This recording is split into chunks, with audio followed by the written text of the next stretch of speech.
Welcome to the Slop Temple. We pray this video helps. You start by confirming Riot Client is installed and running. This ensures the folder exists.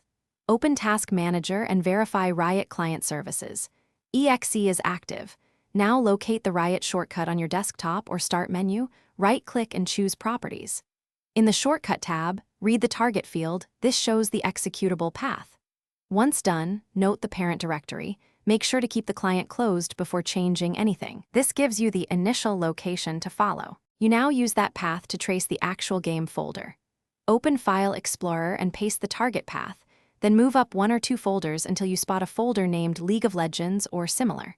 Once there, scan for League Client. EXE and the game subfolders such as RADs or releases, these confirm the correct install. If you need the full install path for mods or repairs, copy the folder path. Make sure to avoid moving files. Instead, only view and copy locations. You finish by confirming the folder works. Double-click League Client. EXE inside the folder to launch the client directly.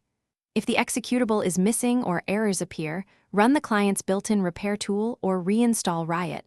That restores missing files. Also, if access is blocked, run File Explorer as administrator and check folder permissions. Sometimes antivirus quarantines files, so inspect your security logs. If nothing fixes it, reinstalling to a clear path resolves most persistent issues.